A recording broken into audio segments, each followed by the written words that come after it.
I am here with Jay Alexander What's from Exit Sign. Yes, hello, hi. Heavy psychedelic band. You took the words out of my mouth.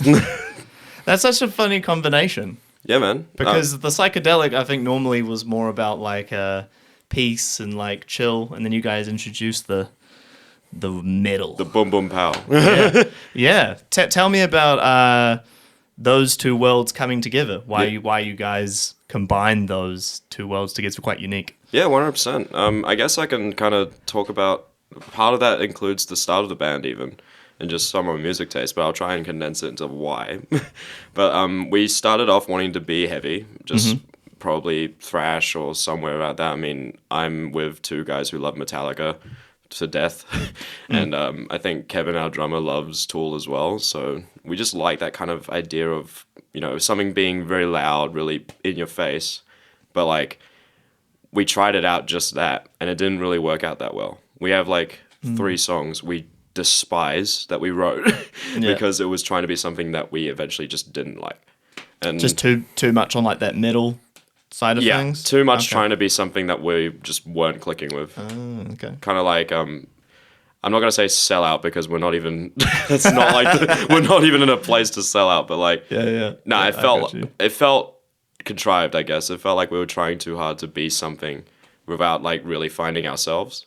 And the more we tried doing this thing, and the more we tried just going further and further and further with the music and further as people, we realized that, wow, we actually kind of like the roots of psychedelic stuff. And what that means is like, you know, some 70s stuff, Pink Floyd. And then the way that some of that sound has changed throughout genres and history, even context as well. Context is a big thing. A lot of people find, you know, some things psychedelic that weren't in Woodstock days. They would like, you know, Peace of Love and all the fucking mental colors and stuff, and that's still there, but the context of it keeps changing. And we felt like, how can we have this root standard psychedelic thing that we love, but also kind of try and make this heavy thing work? And what eventually happened was we were just jamming nonstop, using pedals and all of these effects and just trying to make it work. And the more we tried to make it work, the more it became something not what we expected, but we loved it. Cool. Yeah. So a lot of people keep asking, what genre are you guys? What's the idea? And heavy psychedelic was just like the perfect kind of middle ground. Because I can try and name genres off the top of my head that I love, but I feel kind of wanky saying that. But like, yeah, heavy psychedelic is probably the way to go, man. I mean, that's our sound. That's what we like to do. That's what we try to do. There's a lot of room within that to do a lot of things. Even if you guys' song that you just released, Kaiju, I think. Yeah, that's the one, Kaiju. Like already you can hear so much different influences to different things you guys are trying out. Just to move of the first song. I mean, I haven't seen you guys play live, so I can only imagine the sort of mix up of what else you're kind of bringing in with when you're going heavy, when you're going a bit softer, and that. So yeah, it helps that 2 of us are jazz guys. Yeah. Like the classic jazz. I mean, I can hear that in some of the lead playing. Oh yeah, no, Rory's ridiculous. Yeah. I mean, he's a guitar god at jazz. If from my experience of just watching him play, I can show him one thing that I've been learning, going like, hey bro, I want to check this out. I've learned this. It took me a long time. And then he goes like, oh, I'll try it out. 2 seconds, boom. Kind of an asshole, but I love those him. Guys, they just pick it up straight away. I love him. But yeah, he has a huge influence in that broadness, because like we like the broadness. We like how we can go from here to there and then somewhere else. Like it's nothing. And having this sort of like loose genre of heavy psychedelic just works out so well. And makes us less inclined to be pigeonholed. Yeah, for sure. Or like even like you guys playing like shoegaze psychedelic stuff noise, but you can do like, you can kind of balance between it. You can even do like a straight up metal track if you wanted to, and people wouldn't be like, oh, what a surprise. Yeah, man. Yeah, so yeah, there's a lot of room. No, that's cool.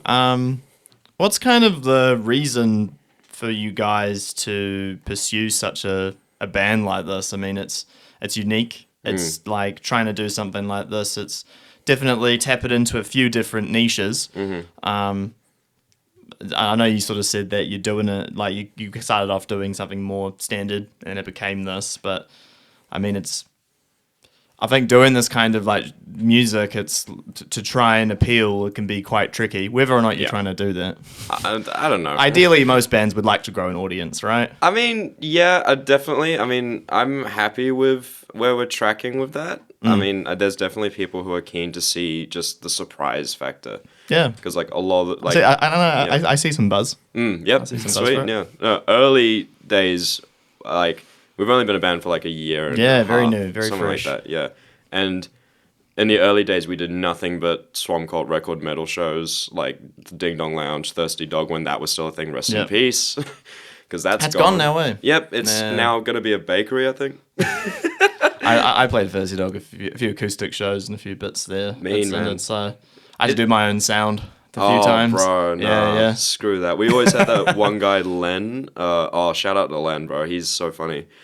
One time he boosted our volume because he loves how heavy we were, and he was just like, "Yeah, I want the loud man." Yeah. Like, you're a bro. You're a bro. Blast that. Yeah. Yeah, man. But yeah, rip Thirsty Dog. But back on track. We were constantly doing just purely metal shows. We did a Swamp Song Fest, which is like 8 bands that are all metal. We were the most odd one out of that because, of course, we have the quieter bits. We have the more rock and psychedelic rock bits, and then we get into some heavy stuff.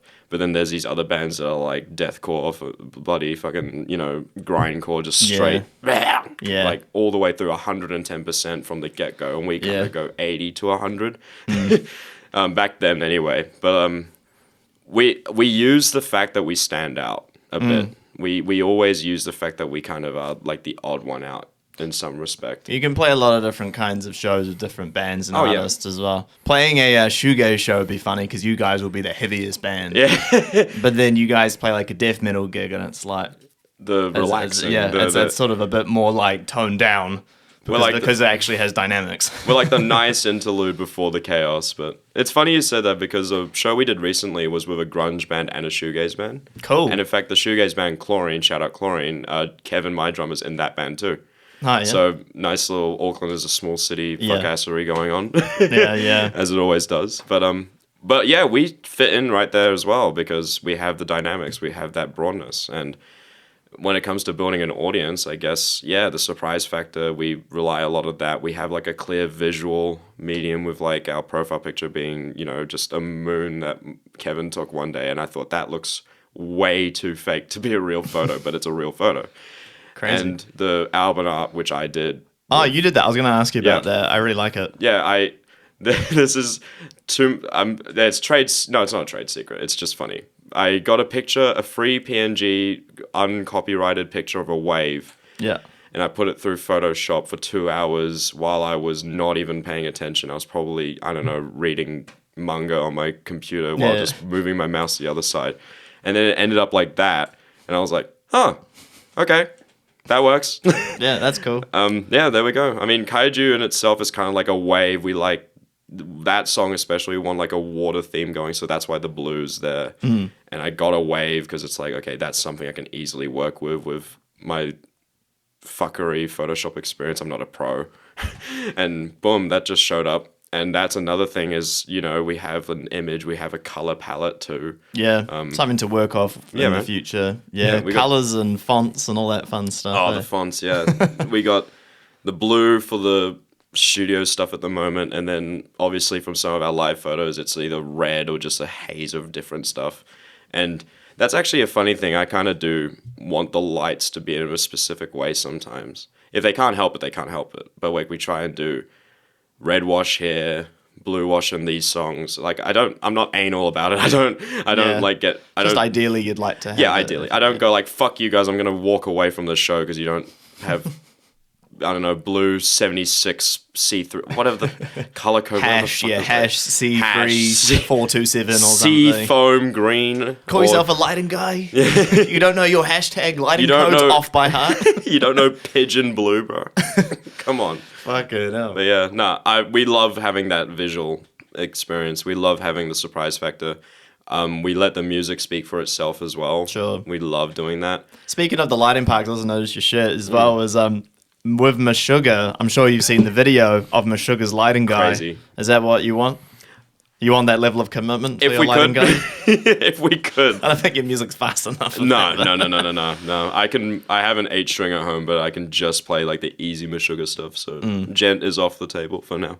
For now. But yeah, no. I mean, lighting is such a big thing for shows. Of course, 100%. I mean, there are some people. You have the naturally gifted guys at Big Fan, for example. Shout out to some of those guys who get the lighting done. They do it in a way that's always tasteful.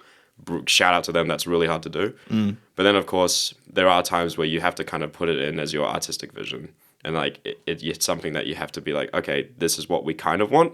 If you can do it, that'd be great. Ideally, this and this and this. But don't be a dick about it. Again, like if they can't do it and they're limited to what they have, then just work with what you have. And that's especially if it's like 4 or 5 bands playing, and like if you're not the headliner or anything, it's just like chill out there, you know. Yeah, do not be the buzzkill, bro. Honestly, rock star. Try and be the rock star, but you know we're all just local bands at the end of the day. Bro, rock star soon, you know. But you know, I think if people start their mentality can be pretty early. I remember with bands I had those experiences. It's quite funny. Good to be realistic, but definitely aspire, you know. But you want to grow. You don't want to just be like, oh, let's keep it just this size. Yeah, no. You know, it's good to try and reach. It's important to reach. Oh yeah, no, I don't see myself ever doing the let's keep it here. No. That's not it. My creativity is too screaming at me. Like screams at me too much at home just to be like settle for less. Like good enough. Nah, I want to be better each time. And I feel like anyone can take that as a mentality, and they should. I feel like because life is so much going for everyone, and the more you tap into wanting to be better, not like a perfectionist thing, but just aspiring to be better than what you have been yesterday or something can be such an enlightening path. And just pushing yourself and realizing that anything that's great is difficult. Nothing that is great is easy. Amen, otherwise, we'd all be doing it. So that's something I think, and I think about this a bit with like just how instantaneous so much we have in our lives these days with technology and things. I think. You know, people don't realize that, not everybody, but I feel some people don't understand that even like, if it's even something basic with, you can say something even basic with like a job or something, it's like, you still have to put in the hard yards and the grind to try and elevate whatever it is you're doing. Whatever it is you're doing. 100%. And, I don't know. Even like doing something like the podcast as an example, like I mean essentially it's just chatting, right? But there are other elements to it as well. No, it's totally. like this is only like really 30-40% of it. Totally, man. Whereas like the band is the same. You get on stage and play, that's what people see. Yeah. They don't see the practice. They don't give a fuck about you practicing. Hell no. You know, they don't see all the grind that goes on behind the scenes, and most people don't care until you do something massive, and they're like, oh wow. You achieved this big thing. How'd you do it? I want to know it's the like backgrounds. grind. It's like had to figure it out and work hard on it. So sleepless nights, man. Sleepless nights. Yeah, sacrifice for the dream. It gets so fast sometimes though. Like, especially looking at things online, like you assume that things are way quicker than they are. You got to be really careful with online as well. Yeah, man. Instagram world isn't that real. Yeah, man. And so is you got to be really careful with expectations. With like how fast things can happen, or even like getting good at something, like getting good at social media posting as well is something else that we all have to do. Yeah, because that's the only way to try and grab the attention. You know, we're in the attention economy. Both you and I are in that. I want people to hear your music, check out what you're doing. I want people seeing what I'm doing. Yeah, you got to keep you keep posting, trying to get people to check out what you're doing and make it worth their time as well. Yeah, you gotta put money into it, man. Like, there's money into this game. Like, a lot of people think, oh, people just post and they get it. And they're like, nah, bro. I've had to put, like, quite a lot of money into just getting the ad space sometimes. And, and there's an art to the ad space, too. Oh, yeah, god damn. Why am I doing... No, I love it. Yeah. It tires me out, but I love it. I think all of this week, when the single came out, I just went straight... I mean, I have 2 days off in a row in the middle of the week because of my job. I work music retail, which is an awesome job for a musician. 25% of everything. You didn't hear that? Nah, it's a great job. I love that job. But that's like semi full time. I work 4 days a week, and then I got 2 days off in the middle. I got Sundays off, and then most of that time is either band admin stuff because I run the account, and I'm also the first person to talk to because I'm the guy that just naturally came to that role. And you're the front man. So. Yeah. I'm the front man. I'm the talk guy. But I still wouldn't be anywhere without the other two. That's 100% certain. I've had some people think that Exit Sign is my solo project. Yeah. And I'm like, bro, that discredits Rory and Kev, bro. Like I can't write drum parts for shit. That's all Kevin. People gravitate to the face of the band. It's like with a singer of a band. Like, I mean, I've been in bands previously, and you have a singer, and people gravitate to the singer putting all the magic together. And it's like, but they didn't write the songs. They wrote the lyrics, but it's like, but then you're like, well, you got to think of it as a team. Like, you're a team, and everyone has their different part to play, and. It's funny. Like the example that comes to my mind of a band that doesn't use the front man is like Fall Out Boy and stuff. Yeah, bro. Pete Wentz was the man who was like the front man technically, but he didn't sing. Yeah, man. So like some people are just better with the personality or being able to play that game. Yeah, grab your strengths and push them out. Yeah. For sure. Yeah. I mean, yeah. Because in a band, you can't just be good at your instruments. Nah, unfortunately not. You have to do a lot more than that these days. You can't sit down because that's the best way to play the lick. You have to be up and active. And I mean, that's why, I mean, I am flattered when people think that initially. But like, I do want to make sure that Exit Sign is a band. It's a collective of 3 guys that probably shouldn't be given the instruments they were given. But we will work hard to do our own part. I mean, I'm the social guy, I'm the front man, I'm the singer, I'm the lyricist, I'm the bassist, and some of the conceptual things. Kevin does all the drum stuff, wonderful guy as well. And he even puts in some of the money for the ad space, so, wouldn't be here without him. And then Rory records our music, and he's the guitarist. So all of that was in his home studio. Oh, so he recorded the mix, and mastered. Yeah, sounds great. It shows how much you get when you put in $7,000 into a home studio, bro. Like it's great. I mean, I have all respect for guys that go to studios. Like I think the big example is obviously Scott and Brandon Boondocks. Of course. Guys. Oh yeah, I mean they're favorites here. They're the boys, and I love them. Their shows are always good, and they go out and do the studio route, which is great. Like, if you can do that, that's fantastic. But I am a big believer in use what you have.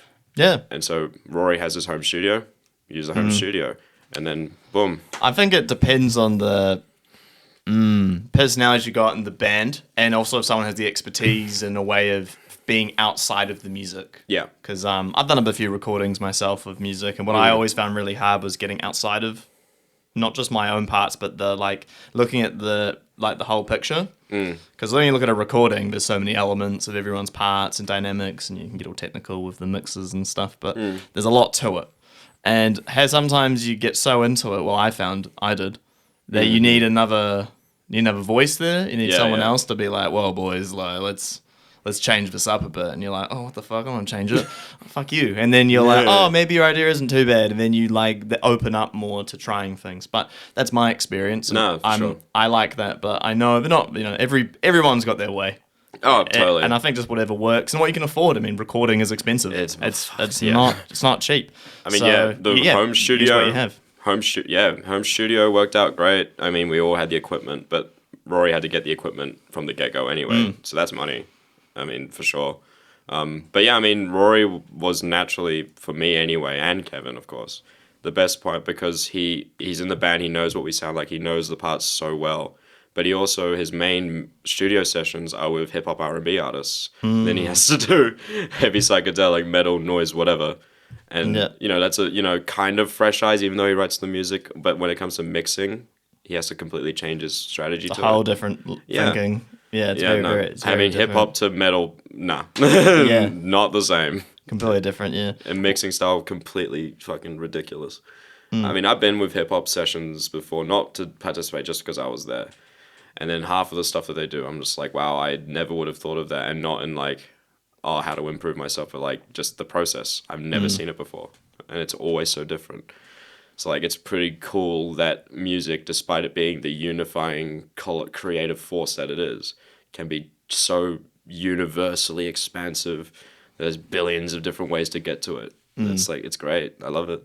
Yeah, mean. What was the first instrument you picked up? Was it the bass guitar, or was it the guitar, or was it did you start singing? It was a saxophone. Saxophone. Nice. Same here.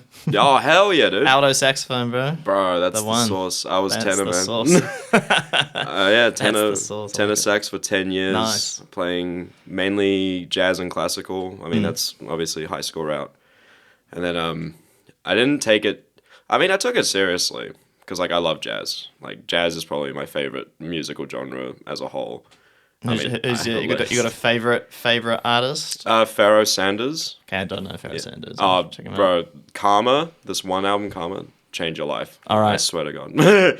But Pharoah Sanders, obviously Coltrane. Yep. Miles Davis. Miles D, man. I mean, Bitches Brew is my favorite album of all time. Like, this is great. Bitches Brew is fantastic. I listen to that. I like Kind of Blue the most because I spend a lot of time on it. Hey, that's still valid. I mean, classic. Revolutionary. Yeah, yeah. Bitches Brew, I got mega stoned one time. Yeah. And I was at my old flat on the shore, and I got the record of Bitches Brew that day. And then I got super zooted, went on one of the communal couch at like midnight to about 5 a.m. and I played the album for that entirety. And then the second it rolled over to the 5th time I played it, I was like, okay, this is my favorite album ever made. After listening to it 4 times. 4 times through, and the 5th time I was like, boom, that's it. But like, yeah, I mean, jazz is just fantastic. And I mean, the creative expression from it, especially with my saxophone playing, is just unparalleled. Like, I love bass and I love guitar. Oh, pardon me. And I love, metal, and I love rock and all of these things. But I feel like a lot of the purest expressions I've ever put out are from just jazz and the freedom of jazz. And there's like the Spinal Tap, the Spinal Tap meme where it's like, oh, what is it? It's like, why are you afraid? You play jazz. Why are you so afraid of structure? Why are you so afraid of music and being conventional? Why is it so scary for you? And it's like, yeah, you're right. but I think incorporating jazz elements into, any type of musical genre, it doesn't matter what it is, especially as a guitar player, is amazing. Like, I love, I've done a little bit of jazz guitar, not heaps, but one of the things I loved was just all the different chords and the different funny... Ridiculous. Like, funny chords to strange chord progressions to, like, out of the box ideas. And then it's sort of like that no note is a bad note thing, which with the music that I like to, if I'm writing, I really like that because it's like, well, I don't know. So let me see what I try, and then if it's a mistake, it might be a great one. You don't know. And I think it's really good to have that thinking rather than like if you're just purely pop. Like there's just like, okay, there's C, G, A, D, and then it's like this changes slightly, and then it's like that's really boring. And you know what else does that as well? I said this on the podcast with the Capricorn Boys was classical music. Yes. Same thing. It's like, here are the rules, here are the conventions.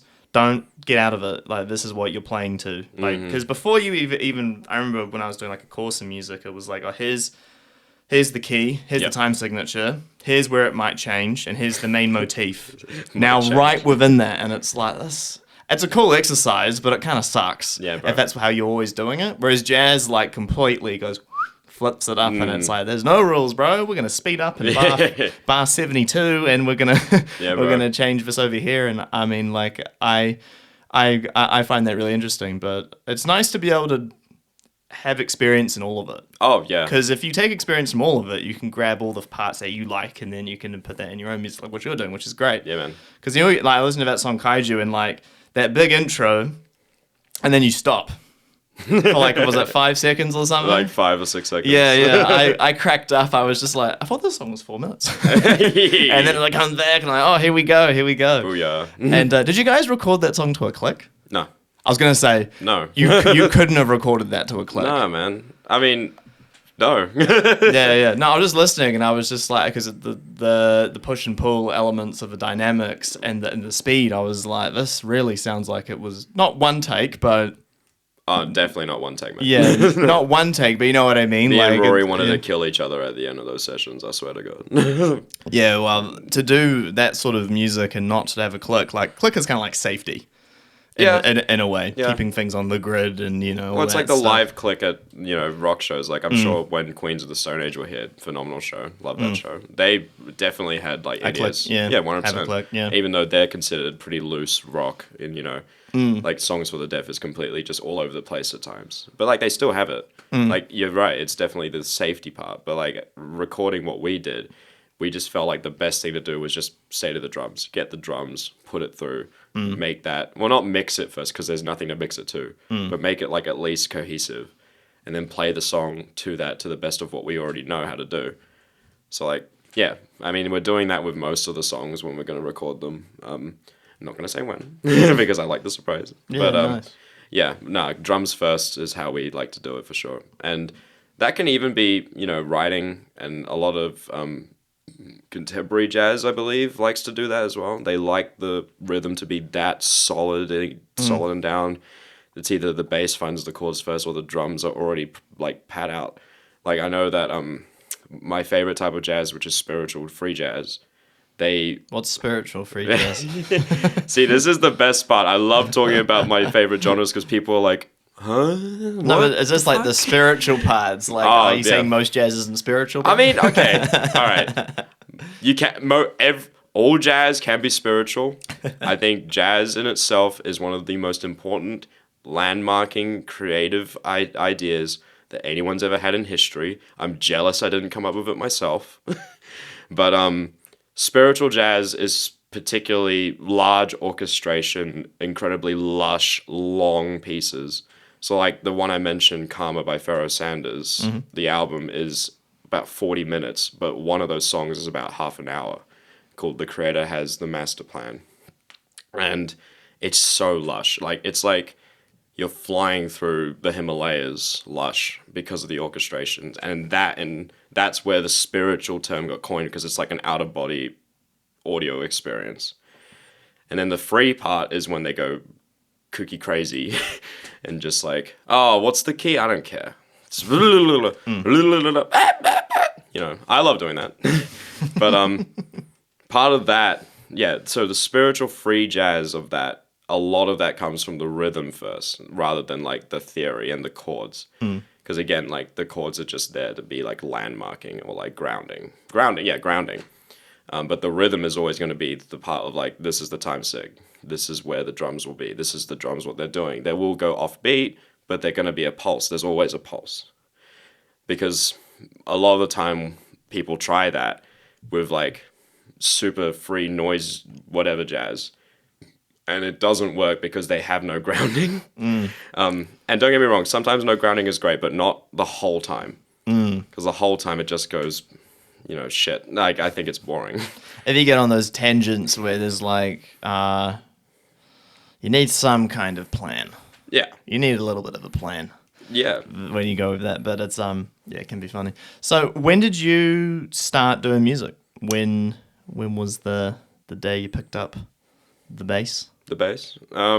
Bass and guitar I picked up. So yeah, saxophone I've been playing. Saxophone, yeah. Yep, saxophone I've been playing. I think we went on a tangent there with the saxophone. No, that's all good. That's all good. I love it. I love jazz. I mean, yeah. No, that's cool. But when did you kind of get? When did the rock come? The rock? Yeah. I guess out of high school, I did university. I'm not there anymore because I don't do a law degree unless you're really prepared. But I did uni. I stuck my head into that, and then I think after the lockdown that happened in 2021, I was in a uni hall for a whole time. That's a long story, but I'll cut it short. But like, I was in a uni hall over a lockdown, and then I had another year where I was flatting, and I was like, I don't know if I really want to do university right now because it's just a lot of effort into something that I'm not too sure about. During that time, I was starting to go to more gigs, local bands, starting to know people in the local scene, because I had co-workers who were in bands, they put in a good word saying like, hey, come to the show and blah, blah, blah. Mainly punk shows, mainly some hardcore shows, and then some indie shows. And through that, I met these two fellas, Max and Union, who are in Castle Garden right now. Shout out to them. They're fantastic. They're like indie prog psych rock. Way more toned down than Exosign is, but like kind of the same psychedelic vibe for sure. Like the same grounding. But through them, I learned more about the music scene and more about how there's actually kind of like a really fun little, not a clique, but like a community of musicians and people who make music to play live or even record. And there wasn't a huge amount of pressure at the time. So I picked the sax up again properly after I dropped out of uni and felt, okay, I could probably do something. And then I started jamming with some bands on sax, doing punk sax, particularly this one band called Ballot Box. Cool. That's a little bit of an unfortunate story there because they're no longer around. But shout out to them because they did introduce me to jam sessions and working collaboratively with musicians in that space. Even did a show of them, a one-off show where I was on punk sax and they were doing their post-punk stuff. I love that punk sax. So much fun, and it was at Underground too. So hell yeah, rip to that venue. Yeah, dropping like flies. Anyway, but during that time after that show, I felt I feel like I could do a lot more with myself in the music scene, and then at my old job, which was at Sweatshop Brew Kitchen, the nightclub down at Sales Street near Victoria Park, that was a job. I injured my thumb. I banged my thumb on a fridge door, and I was at home for 2 months. It was my, I think it was my left thumb, thank God, so not my right. I'm right-handed. That was good. But my flatmate had an acoustic guitar, and so I thought, with the help of Max, shout out, he's a legend. I love that guy. He showed me a bit of guitar while I was injured, and he was like, "Yeah, it's easy. Just play some chords like E, D, G, whatever." I got obsessed with the guitar.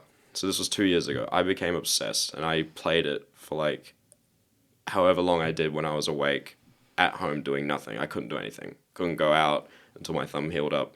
I was in a cast. Had my thumb like that, like really straight and uncomfortable for like the first 2 weeks on guitar. And I just kept going and going and going, progress. And then I don't know what happened, man, but I just kept playing until I became pretty, like, worthy to play with other musicians on guitar and bass. And then I started doing, at first, indie stuff because I was like, not too difficult. I can get my foot in the door.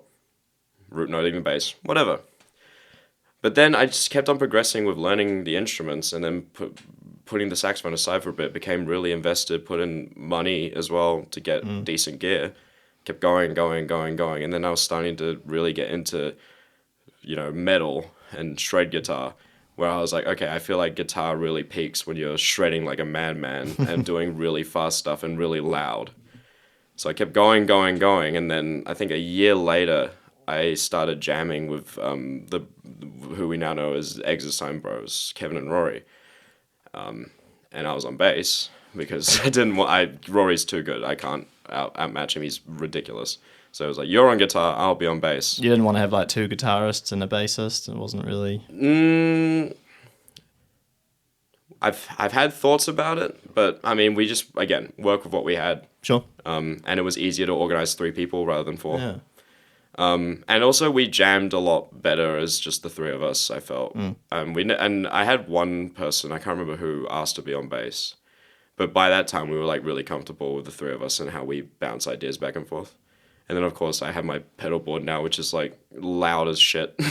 So I can cover all the sonic stuff when Rory's on the highs soloing and stuff. How many big muffs you got? I've got 1, but I'm running a rat through a big muff.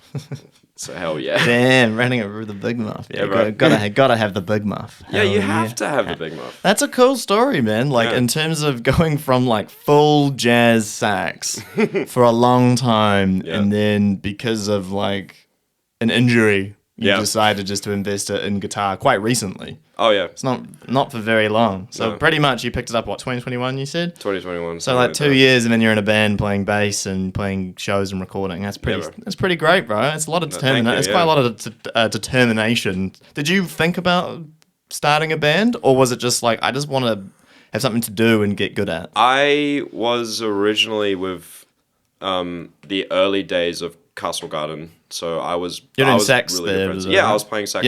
Sax and probably one of the lead vocals. I don't remember fully anymore. It was quite a long time ago. But that was like the first band experience I had. But we just had conflicting schedules that couldn't work out. When did the vocals come into it? Coming from jazz and doing all that, and then doing like pretty much metal, sort of style vocals. That's also quite unique. When did that come in? The vocals. Oh man, I'm not professionally trained at all. Never tried it. I mean, actually no, I was a theater kid. Right. In high school. So you did a bit of singing? Yeah, I did theatrical singing. I was in a production of Les Mis as Ensemble 25, I don't know. But I had like a couple of lines where I just sang my heart out. And it was uncomfortable because I'm not used to high singing. That's why, again, when you listen to our stuff, I'm very guttural and very low. And my voice is already naturally low. And when Exit Sign was starting to jam, we were like, who are we going to do vocals? And then I was like, I could give it a shot. And then I just belted out. You started yelling.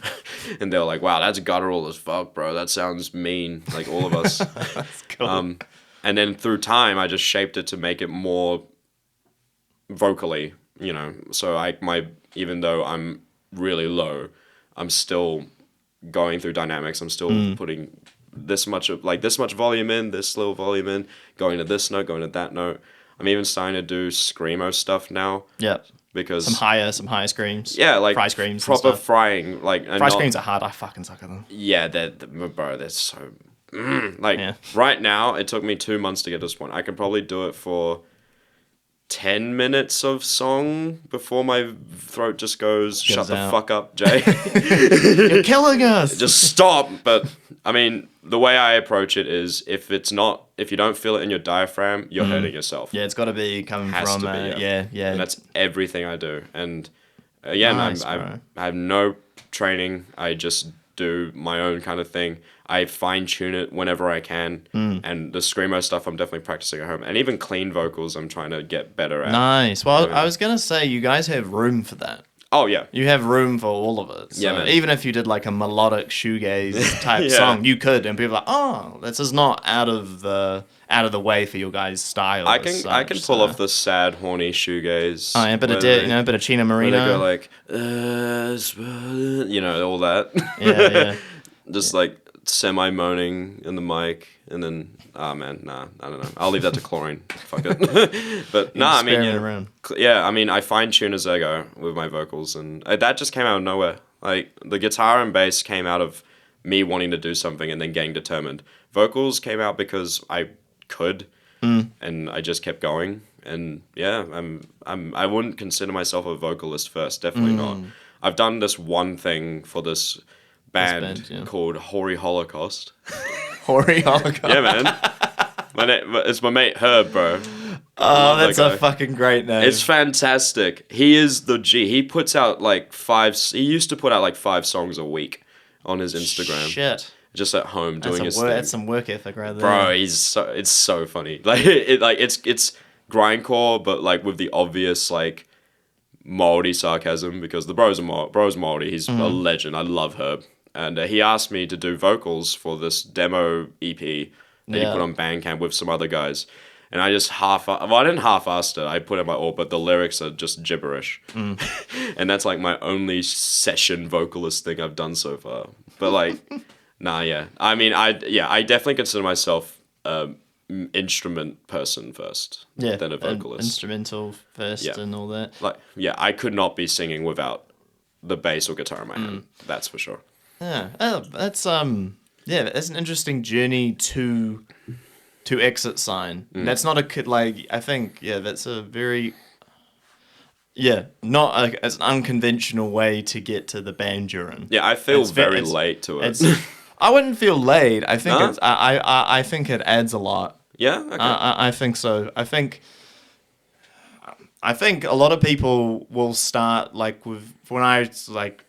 rock bands, for example. You start playing rock because you like rock. Yeah. And then you just start within that. Maybe you do music at school. Maybe you know people who play different kinds of music. But most people are just, I like doing this. I'm just going to do that. They don't like do a massive switch, like from something quite... I mean, jazz musicians generally will just keep playing jazz. Yeah. They don't really go outside of it. No. From my experience. I know a couple. And same with classical. You might get some who dabble on some things, but they kind of stay in that little box. Whereas I don't really find, it's not often I find people who are like, let me just completely 180, you know? Which I think is great. Yeah. And I think more people should try it, you know? Like, I really think so. Hell yeah. Because even like for me, like I grew up listening to classical music folks, and then like, I played sax as well, doing jazz, blues, you know, school music stuff, right? Yeah, of course. And then guitar was like, oh, this is my thing. And guitar had so much more to it than sax, in my opinion, because you can write songs. You can't really write songs with a saxophone. No. Not really. Saxophone's a very complementary instrument, or a solo. Yeah, it's a solo. Yeah. It's like a single. It's a voice. It's a texture. Yeah, it's kind of like a voice, single melody voice. I would find, whereas a guitar has just a lot. Or like the piano, as an example. Yeah, as piano is well. the best example, I reckon. Yeah. So. Like that was something for me. I was like, the guitar has so much more to it, rather than just like doing like what sax does. But I think it's also like finding out what you eventually like within music is quite like everyone goes on the journey of figuring out what that might be. Oh yeah, it's quite unique to a lot of different people. I know guys who were very good at music and academically. But they couldn't write a song. Oh, really? Yeah. They just couldn't... struggled to write a song. Oh. Or I'd find people who would be very good at one particular instrument, and turns out they were very good at rapping or something. Oh, okay. Like classical violinist or something. They all tried, though, at least, I hope. Well, that's it. Like, people go... That's what I like about... I think I like about music and people who try different things. It's also, I think, the open-mindedness with quite a few musicians, not everybody, but a fair few, which I like, because in life you got to try. You got to. I think to not just be good at music or to get to the place you want to get to, you can't be afraid of doing things that are different, or you have to be kind of fearless. Oh yeah. To try these things. It's like, example, in your session when you were trying out your vocals. I don't know how you felt, but you were like, oh fuck, I'll just try it. Shitting myself. Right? I was shitting myself. Okay, well, Still am. But you did it. Yeah. And now look what happened. Yeah. That's great. True. So it's like the risk taking, and I think that's what I like about trying to chat to people, musos or whoever, like these risks you take to get that result or what you really want to go after, which is really cool. They have to be taken. Have to do it. Otherwise, you're never going to get to if you're in that comfort zone, it's just... It's not going to work. 100%. That has been my MO since day one, like, with all this. And I never predicted I could be doing this. Like, this has never been on my, like, to-do list since I was, like, left high school. I never would have imagined doing it. But you find ways to do it. And then when you latch onto something, you have to, like, reel it in, you know? You have to catch it. You have to take it. And... you know, a lot of that comes from performing shows, but a lot of that comes from just listening around too. Like, I feel like a lot of my musical expression comes from listening a lot more than playing. I mean, there's a joke between a couple of my mates where my music taste is so fucking bipolar that it's ridiculous. I mean, I have this one playlist called Forever Songs, which is all my favorite songs, and people know me as a metal guy, loves loud noises and shrieking and distorted guitars and really fast tempos, and then the first song they see is Run Away With Me by Carly Rae Jepson. I fucking love that song. I love Carly Rae Jepson, man. Great pop songwriting. Phenomenal. Great pop songwriting, can't deny it. Oh yeah, no, she's phenomenal. Her album from last year, again, people think I'm a metal guy. People went crazy on that album. That album's amazing. That's like that was my favorite album of last year, and there was like this huge post-noise rock album that came out at the same time, which I love as well. But Carly, man, she's got it. Like, she knows what she's doing, and I love having the open-mindedness. You know, I that's weird for me to say, because it's like I don't like calling myself like, oh, that guy's open-minded, or, you know, calling myself that is a bit strange. But I do like the fact that I enjoy experimenting with my taste. And I could listen to one thing yesterday, and then today something different, and find something of merit. Like, I'm not. That doesn't mean I'm like gonna say I don't. That doesn't mean I'm gonna privy away from like saying I don't like something. If I don't like something, I don't like it. I'll say it. Like, there are some things I definitely do not like. You got a genre that particularly not a fan of? Can you just say a genre? Just charting country music. Charting. Me and my partner at the time went through like all the top ranked artists in the world on Spotify. Yep. I had no idea who 80% of these people were, and all of them were just, where am I? It's like, what the fuck is this? What is this? I don't get it. Top 10 country music. And then Post Malone's doing it now, and it's like, what the fuck? Country music is a way to make a lot of money as I know, yeah, but it's just, I find it... Modern country is strange. Modern country is ridiculous. I don't really understand it that well. I think it's also because I don't live in America. I feel like I live in America or something, or maybe I understand it better. We're not from Colorado. We don't have we don't have Route 23 to go down and just live the country, man. Like, we can't do that. But just musically, I've never. Same with like I find for me like some folk music as well. Like I find that could be. I like some of the storytelling. I think just like sonically. I don't find it very pleasing. Is it like the new kind of folk, or like? I guess I'm just kind of thinking more that sort of twangy, Bob Dylan-esque. Okay, yeah. Like I don't mind it, but an hour of it is enough. Nah, fair. But I can appreciate the storytelling. Oh no, the storytelling's unmatched. But sonically, it's like country. It's like there's probably some country artists, not the top ones, but I mean, there probably is some great lyrical content. But it's just sonically, I'm just like, I don't. Yeah, it doesn't work for me. Yeah, I'm more than happy to admit that I would like something, even if it's not exactly what I immediately like. But if you're gonna throw on a country song called "Masturbation Song," no, and that's a real song, by the way. So I bet. Please don't listen to that. But yeah, I mean, the genres and all that kind of go. Like, I don't think about genres too much anymore because I just listen to whatever. I mean, I have, for so far this year, like my top 5, I reckon, is like metal and emo violence and screamo. Emo violence? Yeah, emo violence. You know? Emotional violence. I love it, man. It's like... What's an emo violence band? I haven't heard, man, new subgenres. I'm learning. Well, the most popular ones are Orchid, Jerome's Dream. There's this one from Australia I love called Blind Girls. Okay. And... how do I describe it? It's like what you think of screamo when it's like the really high-pitched screaming, but the instrumentation is so chaotic and ridiculous, and the average song length is like 50 seconds. Right. And like a couple of those albums are on my top 5 of the year, and they're like 20 minutes and 15-minute albums. And oh man, I love that stuff. I mean, the only 2 local bands we have in Auckland that are emo violence are Carthage and Cabinet.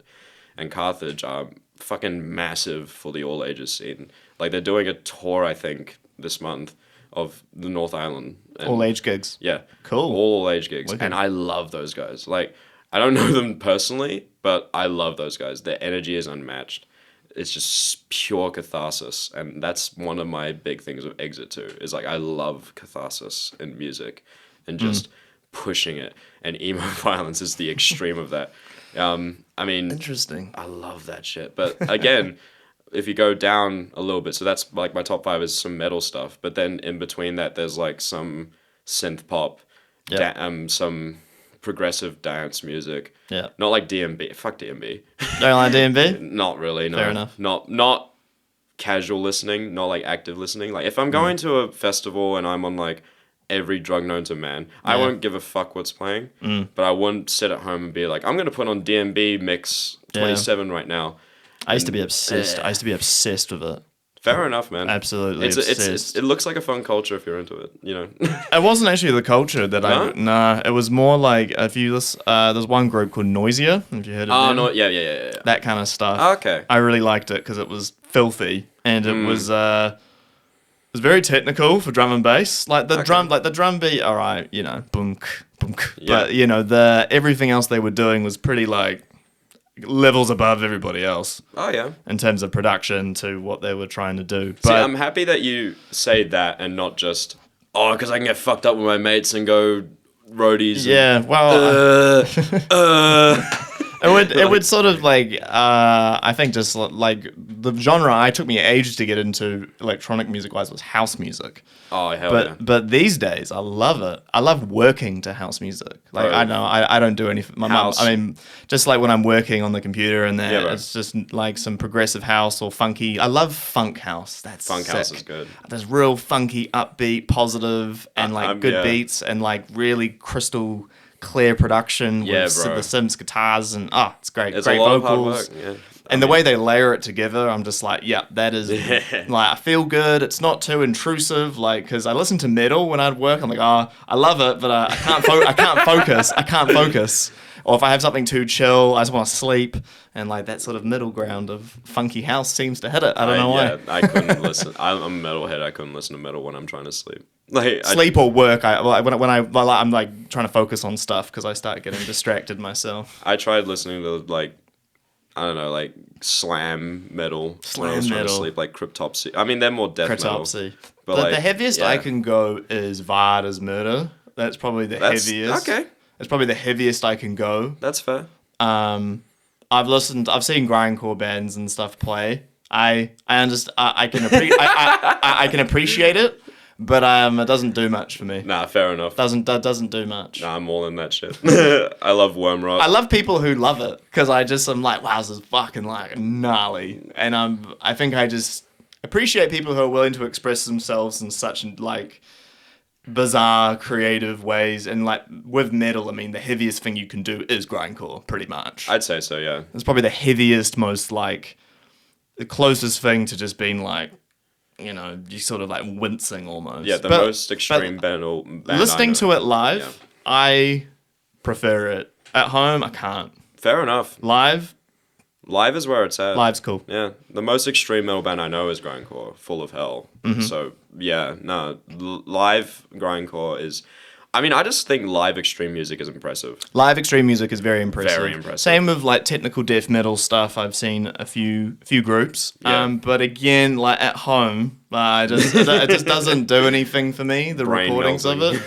Varda's Murder is probably like or Whitechapel. I mean, I guess those are like kind of like the bigger bands, I suppose. No, but within that's that genre. still valid. Still heavy, Yeah. I suppose, but I don't know. Sort of catches my attention, and I'm like, this is heavy enough, but I can still cling on to something. Whereas, like, I don't know, Anal Cunt or something. Anal Cunt. Yeah, Anal Cunt. listening Infinite to them. Annihilator. Infinite Annihilator. They're funny though. I like them. Oh no, they're They got a funny. great sense of humor, and like they know what they're doing. I love metal. And I reaction enjoy videos. that. I enjoy love that. metal reaction videos of Infinite Infinite Annihilator. Annihilator. They're like, why would anyone write lyrics like this? How is this morally sensible? I'm like, gee, Have you that's the listened to any gangster rap in your life? Yeah, man. Yeah, no. Yeah.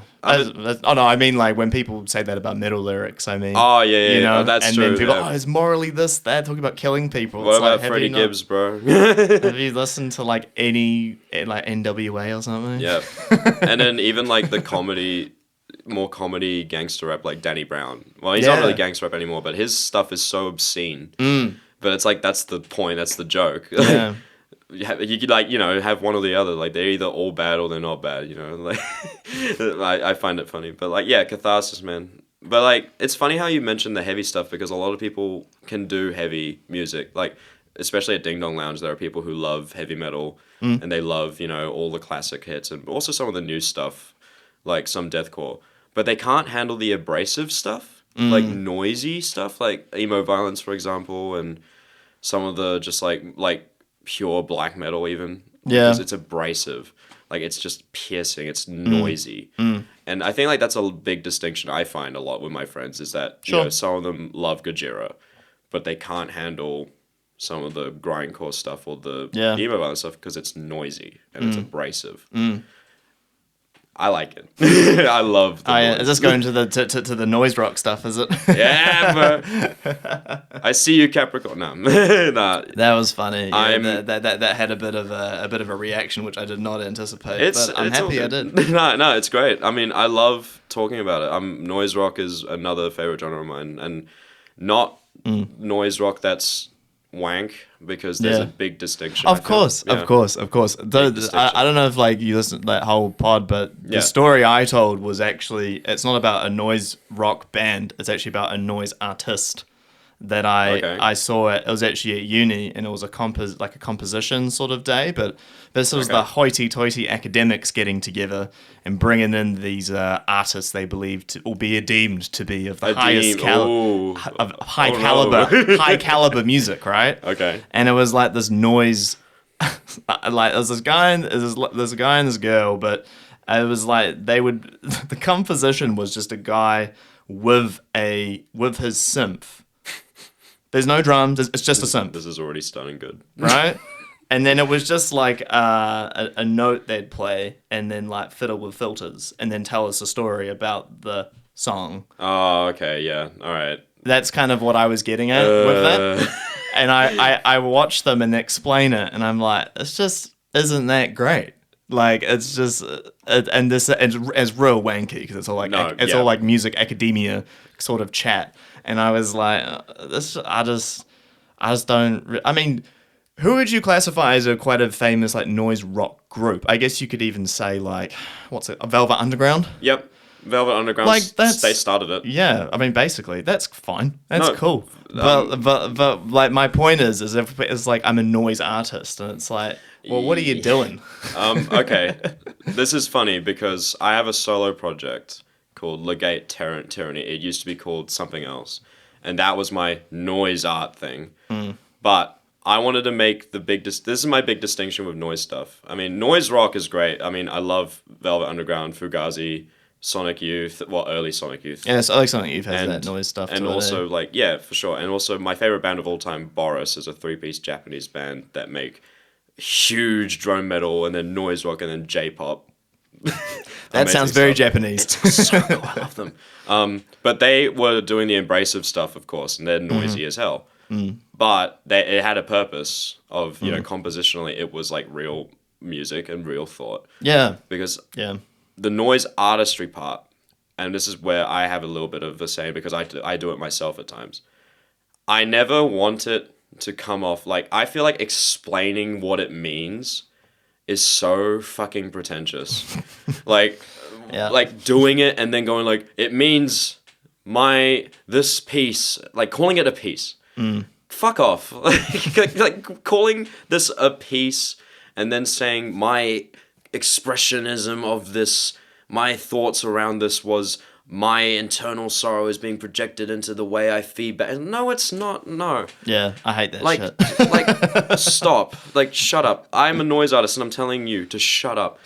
If you want to do this, and I'm not saying I'm an expert, I'm not going to call myself an expert in this because that's even more pretentious. Expert in noise. Expert in noise. Fuck off. I want to shoot myself if I ever said that. But like, I love it. I feel like if noise artists have to have a huge amount of self-awareness. My favorite type of noise art is in the Japanese scene. Merzbow is the big one because he made this album called Pulse Demon. Very unlistenable. I would not recommend it for anyone who likes even a little bit of feedback. But he never paraded it as an art piece. He just put it out. And it got the traction because it's so noisy and weird. Then there's this other guy called Hana Tarashu. And when I read about this, I couldn't believe it. I think he's still around. He was or is a noise artist. And his old shtick was having glass window panes and throwing them on stage and just yelling about as like he never said this, but I look at it as a portrayal of just someone letting loose. He never said anything about it, and I felt, wow, this is like, okay, this has got some merit to it. He's not parading it like this is the most important thing ever. He's just doing something, and people were obviously keen on him doing it. But then a couple years later, in 1988, he does his piece. Everyone's chill with it. He goes outside, and everyone's like, what the fuck is going on? Why did he just leave? He crashes through the front of the building with a bulldozer. And rams it to the stage, and he has contact mics all over the place, including on the bulldozer, grabbing all the noise, and he just starts tearing up the stage, and there's so many pictures of this. Wow. And he's like climbing out, and he's just yelling. No one was harmed. Yeah. Like, he made sure no one was harmed, and But how the fuck was no one harmed? Because he crashed the bulldozer and destroyed like half the stage, recorded all the noise, and put it out as like an album, and never explained that. But that's insane. Like, that's fucking insane. That's next level noise. Ridiculous. But I find it to be somewhat meritable because he never portrayed it as something that's more important than what it is. Yeah, he just did it. And he was self-aware of the fact that this is fucking ridiculous, but I'm doing it anyway. Right? I find that kind of idea of when it comes to abstract stuff to be better than being so overtly meaningful and like this has meaning. Because like my project, for example, incorporates poetry that I write on top of saxophone and guitar effects.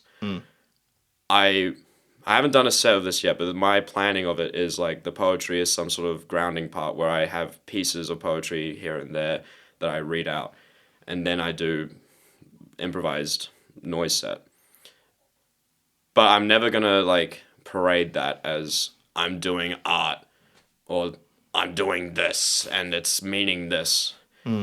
Yeah, some people really get carried away with like the meaning. And it's worse when it comes from the artist, I feel. I feel like the artist needs to have the self-awareness when it comes to that kind of stuff.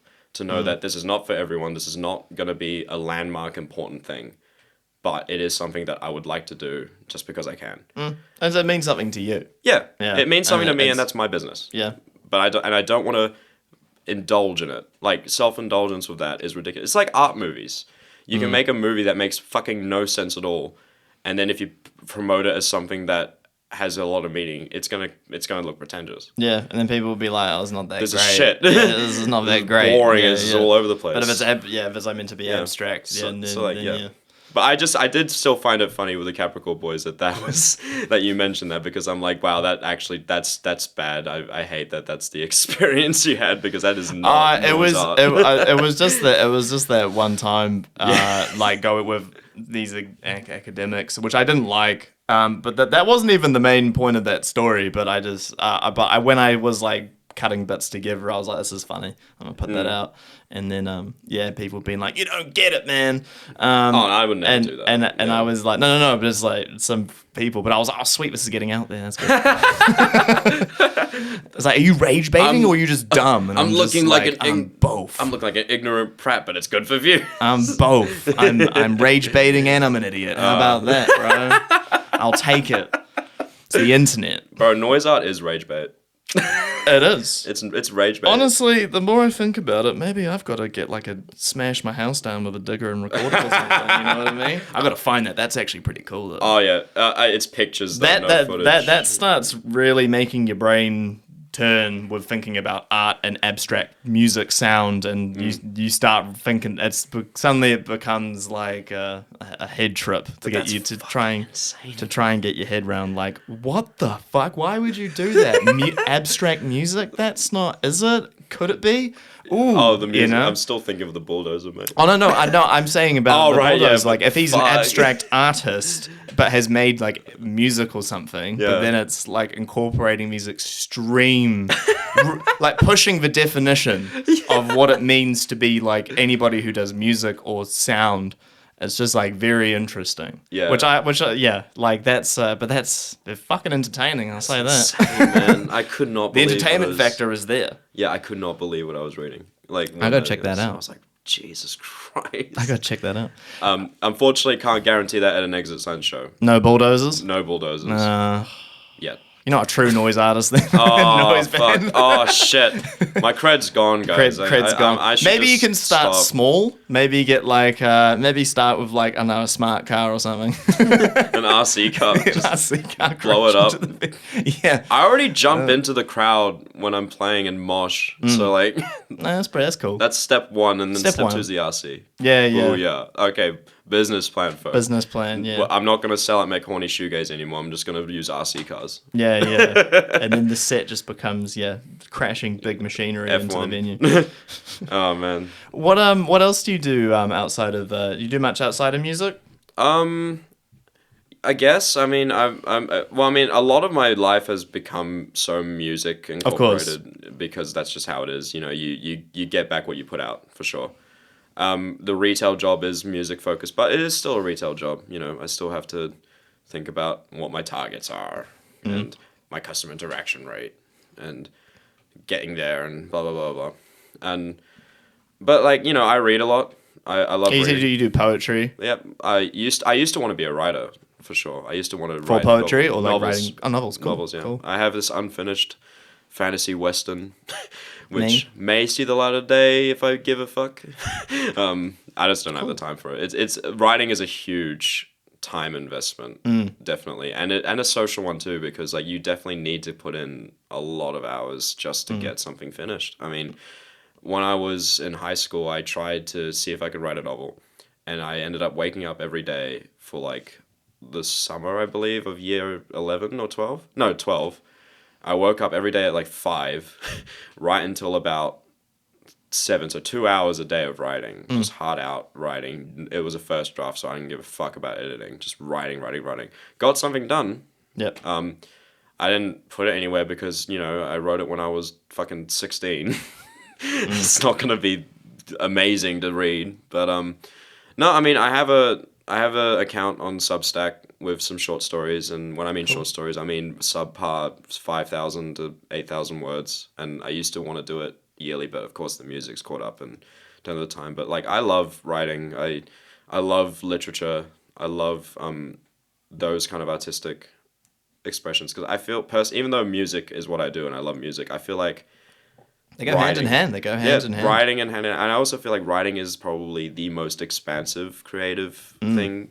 And that's not just for literature, but also just, you know, social media, advertising, fiction, reporting. All of it's writing. Every writing, you can't escape it. You have to do it. You have to do it. Especially if you're wanting to kind of promote your own thing. You need to be a creative writer, essentially, 100%. At the end of the day. EPKs, you need to write shit, you know, like writing about the band, writing about songs, writing about what you're doing. Make yourself sound better than what you probably. No, I'm kidding. Got to be a salesman too. You know? For sure. You got to put on all the hats. For sure. But it's a huge social cost. I mean, when I was heavily writing, I would not even go out. No, I avoided some like hosts just to write at points.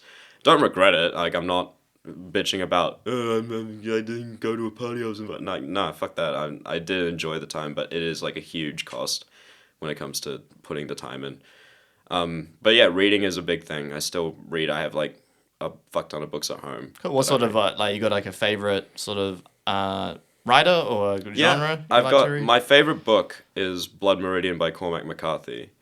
Don't know it. Oh, that's all right. It's a Western book, but it's a very brutal book. It's not for the faint-hearted, but it's written. It's a book that's written about the Wild West and you know, the scalp hunters in the Wild West, to be specific. So really fucking brutal people, but it's written in a way that's so indifferent. So like really awful things happen, but the way it's written, it's like, oh, it's just happening, and it's not gratuitous. It's impressive. I think it's phenomenal. And so it's like writing about something like of a really, I mean, the Wild West, I mean, pretty much time before 1900 was horrible everywhere. Exactly. But I guess it's like death is just it's just around you every day. Exactly. Like you can't escape it. So I imagine it's just like, I don't know what the story says, but it's like I walk outside and child's dead and just in the street, and the mother's there, and then I'm walking to work. Yeah, it does have some artistic flair, but yeah, it does feel very like you're on Earth. You're on this distant planet where death means nothing, and it's just so impressively written. I love it when creativity becomes so, you know, not uncomfortable. I guess uncomfortable, but like so different from what you're used to. I think because it can capture you as well. Yeah. And the way that they write it. Like, it's always really cool when you get like, I mean, I'll be honest, I don't read that many books myself these days, but with films or TV shows, and I just love it when you watch those amazing ones where every line counts. Yeah. And it's like, feels like an event. That's cool. Like it's so crazy to try and create that. Like every line means something in the script. It's impressive. Very hard to do that. You're watching and reading an event, even though it's in the palm of your hands, and you picked it up whenever you wanted to. It's crazy, and sometimes it makes me go really existential. I'm like, how do people come up with this shit? But yeah, reading's a big thing. Obviously, I like working out too. I feel like keeping a lot of physical health reflects back into your social life and your creative life. Yeah, 100%. Amen to that. Mm-hmm. You gotta have it. I mean, I eat like shit because I'm a single 20-something-year-old living in town. But I mean, you gotta have healthy mind, healthy body. I mean, I walk as much as I can. Go to the gym as much as I can, maybe like 2 or 3 times a week. Keeping a nice routine, about that kind of stuff. Like if I need to go to K Road, if I live around Britomart and I need to go to K Road, I just walk. Like, I don't see the point in taking one bus that will be like shave off 5 minutes. Just enjoy the other 5 minutes. And night walking, bro, fuck, so good. Love night walking. Just go, not even have a destination. I mean, obviously know how to get back. Yeah. But walk without a destination changes your life. Like if you do that now and again, totally restructures. It slows you down. And I feel like a lot of people, because the grind is real. Like you need to be productive and push it, and sometimes get frustrated with just whatever kind of aspiration you're going for. We live in a very high productivity world in terms of work mindset, and with a lot of things. But also, like we expect things quickly. Oh yeah, very, very quickly. So it goes into all parts of life, and you got to be able to slow it down. Yeah, I don't think there's enough. In New Zealand, we're lucky that we can slow it down easier than a lot of other countries. Oh yeah. Like I've traveled a bit around Asia, and you can't slow down. Very nice. Yeah. It's So I noticed that in some of the bigger cities, like especially like in Taiwan or in China and stuff. Like there's no slowing down. I was born in Japan, so I'd love to go back there for sure. I mean, really cool. Well, whereabouts are you born? Kobe, which is near Osaka, and Osaka, of course, like the main plane terminal. But it's like you haven't been back.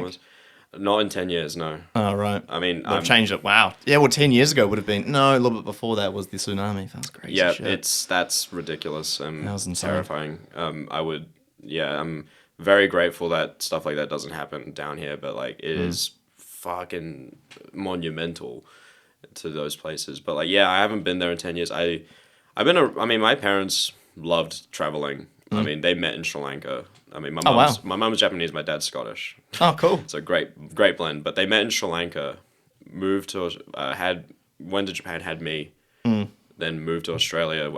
I'm mainly raised as a child in Australia. But then we lived in Sri Lanka for a bit. Wow. Not too long, like maybe a month or two. Yep. But we did live there. And then we moved back to Australia, and now I'm here. And a lot of that came from just busy gypsy style moving around. Work for work. Work. But my dad also like has the gypsy itch of like, I want to go set up camp somewhere else. Getting too comfortable. Getting too comfortable, Jay. I mean, fair enough. He's ex-services. All right. Yeah, man. Royal Air Force too. So yeah. I mean, very cool. Really productive man. I mean, he's retired now, but like really productive man. Did a lot of stuff. And I mean, that's taken a lot into my life right now. I mean, especially as an adult now. When I was a kid, when I was a kid, I was a bit more emotional about it. Like, I could never find my footing anywhere.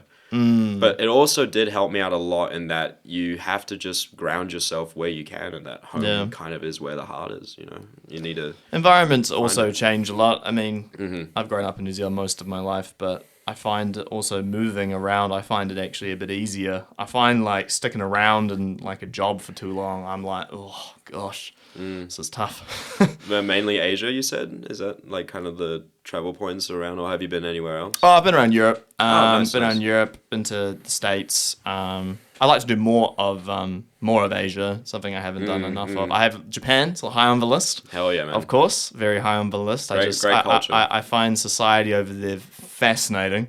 Oh yeah. The societal rules to how they operate is very interesting. Very different, but I find I don't know all the Japanese history, but I always find like pre-World War II Japan is very fascinating to me as well. Oh yeah. And then that sort of history, very to expansive. Where we're at now, the mentality, and just an incredible. I remember I watched a video about what was it? It was how they created the underground system, the train underground system in Japan. Have you seen this? Yeah. With like the bacteria. Oh, actually, no, I haven't seen it with the bacteria. So I'm probably gonna fuck this up because I'm not that smart. No. But basically, they were trying to figure out how to make the underground with all like the different accesses and obviously the different tunnels and how everything connects together. Yeah. And so what they did is they got like they did like some bacteria test and then like saw how it moved. And the way it like replicated was like basically the way in which it was that the underground in Tokyo was gonna in Japan was gonna work, not just Tokyo. Wow. And I was gonna find the video. I'm sorry, bad explanation, but it's just crazy the level of creativity to like use a bacteria experiment to design your underground transport system. I didn't know. And that part of like Japan, and same with like I mean I enjoy anime too, and I enjoy watching like Japanese entertainment. I'm just like some of the stuff, the creativity is just fucking out of the box. Oh yeah. And I'm like this is crazy, but also it's such a conservative society, so yep. very, very, very, very interesting. The culture is ridiculous, especially modern day culture, and there's just some dissonance there. As There's you said, a very interesting dissonance there because and like I just find it bizarre. Like one of my favorite animes I've watched is Evangelion. Absolutely amazing. I've never been so gobsmacked when I've watched a show in my life. Mm-hmm. And for such an overly expressive, lots of meaning and metaphors and all that, and a lot of characters generally in anime and even in manga, they're very overly expressive. Japanese people are not. So it's like all of that expression needs to go somewhere. And they put it into their art. And same with the music, like I love like J-rock and some Japanese metal. One of my favorite Japanese metal bands are called 7 Years to Midnight. 7 Years to Midnight. Do you know them? Yeah, man. Damn, bro. Like no one knows them. Anyway. Bro, they're sick. They were amazing. I don't think they're around anymore, unfortunately. Nah, I don't. I'm not too sure. But they were like that is probably the best post-hardcore band I've ever heard in my life. Hell yeah, man. They nail it. But the way they can just make everything, I don't know. Just the creativity that comes out of Japan is next to none. Probably the best in the world. It's probably a catharsis. Like I think so. Yeah. But yeah, love to go, love to visit, lots to see. No, hell yeah. Let me know when you do, man. Yeah, need some money saved up. That's the big one. But it's everywhere, dude. Just trying to. But yeah, that's just be absolutely crazy experience. I think to just go and even look at their live shows and stuff. Just looks. Yeah, check out the music scene. I wonder what the crowds are like because I see live shows in Japan of like the bands, but of course that's the bands and the focus. Like I wonder. I've seen some bands talk about it. One of my favorites, I was shouting on it all the time, but Shikari. Yeah. They played there quite a lot, and they got a bit of a following. And they say like they're the best. They're so, like as soon as you stop playing, the crowd goes silent. They just like complete silence, and they won't do anything. Holy shit! And then they start playing, and then they go crazy, and then they just all stop, and then they start again. And that's apparently what the sets are like, and. They look like what's it called? That big festival over Punk Spring, or they used to have it. It was a big rock metal festival they used to have. Oh, that's terrifying. Yeah. I might need to ask the Exile Boys how it was when they did their tour last year, I think. Oh, right. Yeah, they went to Japan for a bit. Cool. I need to ask them because like if that's true, holy shit. Yeah, they just stop and like they just wait for you to start the next song because like that respect thing, I think, since you're on stage. So yeah, it looks mad. I mean, mate, I get it, but like that would be so weird for me. Just absolute silence. You'd be like, okay. Especially dynamics, because like with our band, we have that really not aggressive, but like the strong dynamic changes sometimes of like boom to up. Yeah, you guys got and in that one song I listened to, you guys really jump up and down sort of. That's why that's the debut song. We wanted to make it so that's our mission statement. Sets you up for sure. But if that's material. The case in Japan, that's interesting. Yeah, I was looking find some videos. Yeah, I've seen like a few, but yeah, apparently the Japanese fans are, but like I like Slipknot go there and stuff, and they'll talk about how people there just go absolutely insane. I think also if you give off like a vibe to them that's, I don't know. I think like I know like Shikari, they've done so well there because their music is like they're all like, electronic and like it's quite a little bit different. So I think people really gravitate towards that. And Slipknot obviously got the image, and I think people gravitate towards that. Not just in Japan. Japan love different shit. They love all that kind of out of the box sort of stuff. So there's this one show that's on YouTube, and I watched this last night with one of my mates. Actually, do you know the band Lightning Bolt? No, I do not. Oh, they are they're noise rock, like like ridiculous noise rock, and it's a bassist and a drummer, and the bassist has like banjo strings on his guitar, and there's like 7 million pedals, and it's all every weird noise thing you hear is from that, and then the drummer is the singer with a face mask and a microphone like attached to his mask, and he's just bashing the things all over. Yeah. And he's singing, he's yelling gibberish most of the times. But there's a video of them playing in Japan. I can't remember what festival it was, but it was funny because after their set was a neo-psychedelic pop guy called Panda Bear from Animal Collective. Okay. Totally different vibe because you watch this video and Lightning Bolt love to play in the crowd. So they're in the middle of the crowd with their own setup. Right. And their music goes, and it's like a 14-minute song called Dead Cowboys. And holy shit, the crowd goes nuts. In fact, there's like a ring of people holding, like arm in arm, holding people back. And I think they're like the actual security. Because it's just people shoving and shoving, trying to get at them. And then they're climbing over the top. And then it cuts to a wide shot of this, they're in the middle, and the pits all around, 5 people crowd surfing on here and there and everywhere, and it's just ridiculous. I mean, obviously no venue will probably allow us to play in the middle of a crowd. Nah, but I would love to do that if I could and experience that, because like and as we said with Japan, I mean, I'd wonder. There's no full footage of that concert, so I wonder what it would have been like when they were switching songs or whatever.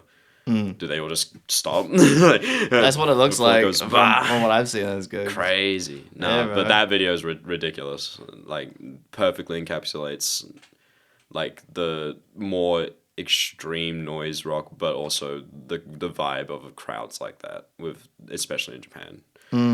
But yeah, I mean, again, they never show the in-between stuff. So I've always been curious, and now you told me that, it's like, fuck, that's weird. That'd be weird. That'd be weird. All right, bro. I think we might go into some quickfire sessions. I'll see what I can what I can roll out to begin with. Okay, who's got the best fashion sense in the band? Who dresses the best? Oh man. Oh god. Kevin, because he always wears the most clean looking button up and like pants combo. I wear band shirts and a leather jacket. Very original. And Rory just wears whatever the fuck he wants. And it's pretty funny. But I think Kevin has like the consistent fashion sense and therefore the best. Right. I see. Who are you? Is the band more of a Mac Apple product, or is it more Windows Microsoft? Windows Microsoft. Definitely. I thought so. I'd say so. Noise rock band. Makes sense. You can mod it, you can change it up, you can tear the insides out, put it back in. Boom. I'll tell you what, bro. You're 100% right. These new Macs, man. As much as I love Logic, if it wasn't for Logic, I wouldn't have a Mac. I wouldn't have a Mac. Yeah, that's another whole rant. I won't get into that. Mm-hmm. Next one I've got. What's an expense in the band that you initially didn't think about? Like being in the band. What's something that came up where you're like, oh, I didn't expect I had to pay for this, or like a surprise expense. Oof. Some distribution stuff. Okay. Like getting into playlists and stuff like that, or like hedging our bets to get into playlists cost money. I thought most of it was algorithm, and it probably is. I mean, the song's only been out for less than a week, so I don't have a good grasp of it yet. But yeah, I've put in some money for distribution, and I'm like, shit, this is more than I thought it would be. Kind of annoying. Other than that, everything's kind of expected. I mean, obviously you need money for pedals, money for amps, money for software, money for venues. Yeah, but no, distribution. Yeah. All right, sweet. Right, if I pull out another one. Oh, yeah, that's one I like to ask a lot. What's your craziest gig experience? Ah, here we go. Hell yeah. Capricorn already said theirs, which was me fucking up my knee. That was you. That was me. That's not my answer, but that was, funny side, that was ridiculous. That is ridiculous. I thought someone ran up to the stage and whacked me with a baton in the knee. It felt like that. And then, I was in shock for the rest of the night and then at home for the next 4 days. Not fun. No. Crazy gig experience though. Oh God.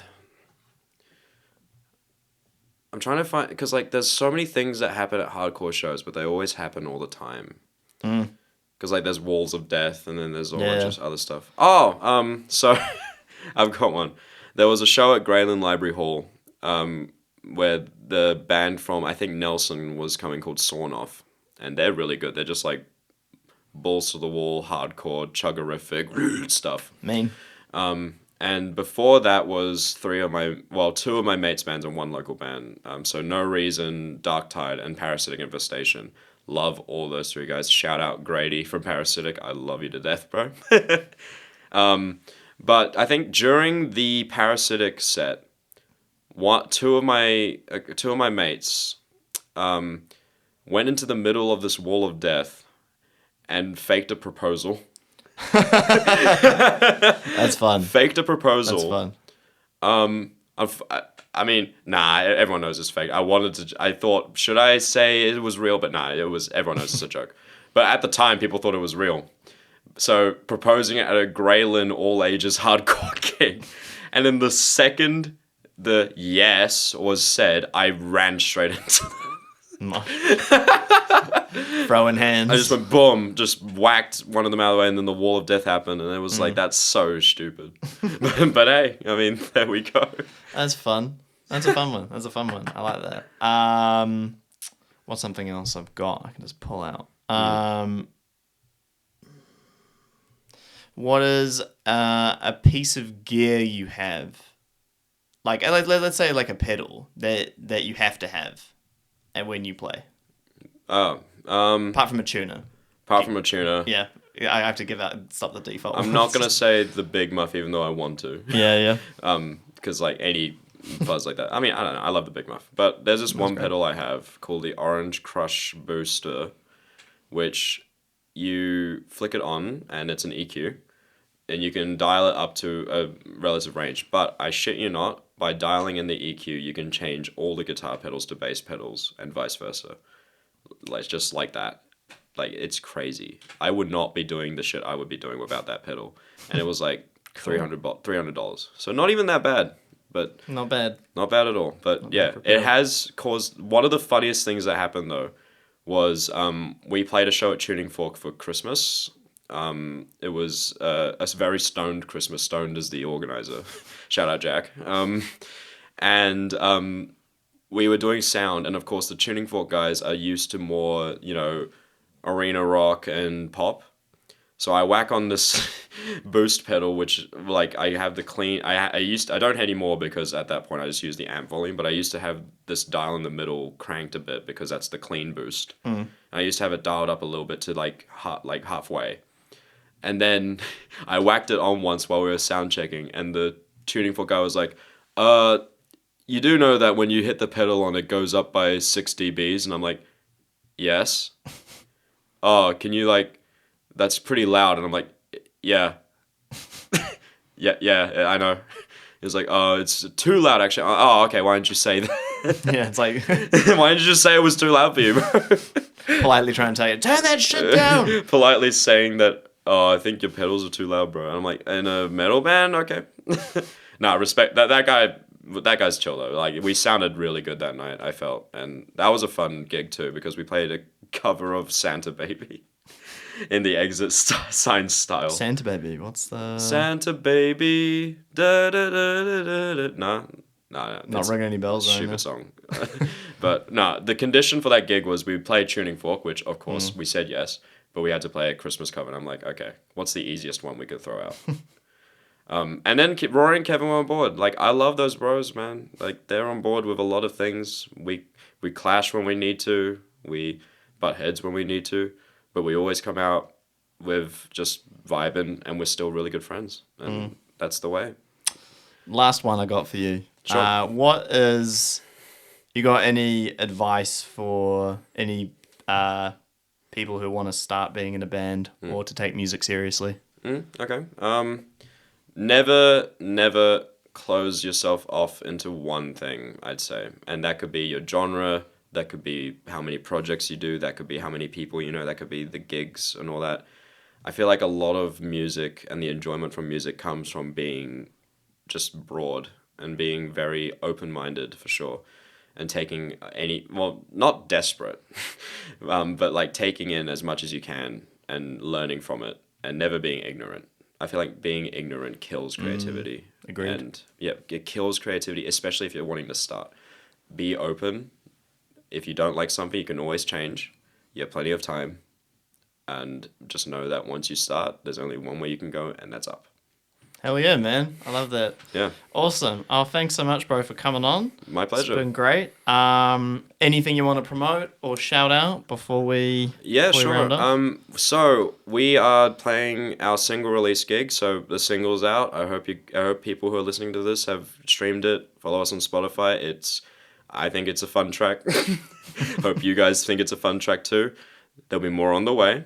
But for now, we have a single release gig at Grayland Library Hall. It's an all-ages bash with Cabinet, Weather Here, and Forsworn, some of my good friends.